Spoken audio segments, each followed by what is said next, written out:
সাবেক প্রধানমন্ত্রীর নিজ জেলা। সেই গোপালগঞ্জেই আজ অগ্নিগর্ভ পরিস্থিতি। পুলিশের গাড়িতে হামলা, আগুন, মারধর, প্রশাসনিক গাড়িও ছাড় পায়নি এইবারে।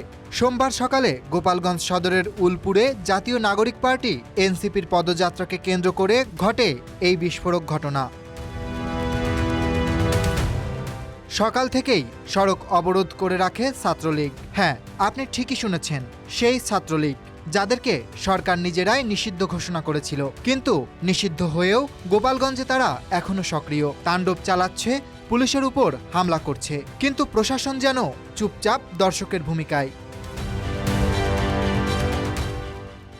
উলপুরে ছাত্রলীগের খবর পেয়ে ঘটনাস্থলে পৌঁছায় পুলিশ। তখনই শুরু হয় তাণ্ডব। পুলিশের গাড়ি ঘিরে ফেলে দুর্বৃত্তরা। ভাঙচুরের পর আগুন দেওয়া হয় গাড়িটিতে। 3 পুলিশ সদস্যকে মারধর করে রাস্তায় ফেলে রাখে হামলাকারীরা। আহত পুলিশ সদস্যদের ভর্তি করা হয়েছে সদর হাসপাতালে। এমনকি নির্বাহী কর্মকর্তার গাড়িও রেহাই পায়নি। ভাঙচুর করা হয় সেটিও। আহত হন গাড়ি চালক। প্রশ্ন হলো, এই কি প্রশাসনের অবস্থা? যেখানে সরকারি কর্মকর্তার গাড়িও নিরাপদ নয়, সেখানে সাধারণ রাজনৈতিক দলের কর্মসূচি কিভাবে চলবে? জাতীয় নাগরিক পার্টি এনসিপি 1 জুলাই থেকে শুরু করেছে দেশ গড়তে জুলাই পদযাত্রা। আজ ছিল গোপালগঞ্জে তাদের পদযাত্রার দিন।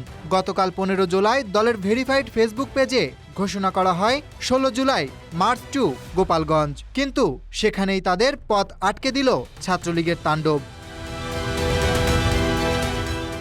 প্রসঙ্গত, গোপালগঞ্জে আওয়ামী লীগের সাথে প্রশাসনের সংঘাত নতুন নয়।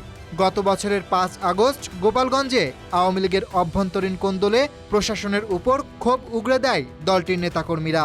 এরপর থেকেই প্রশাসনের কার্যক্রম সেখানে বারবার বাধার মুখে পড়েছে।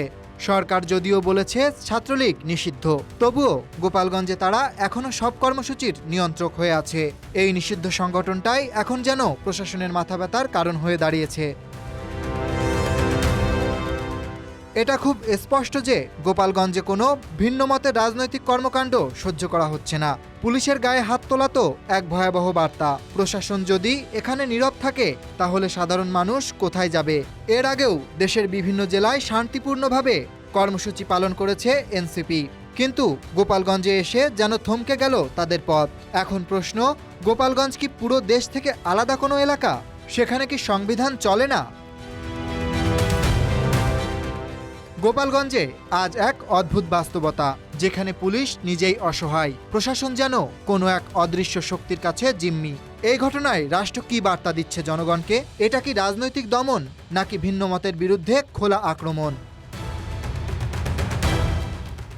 Dhaka express desk report.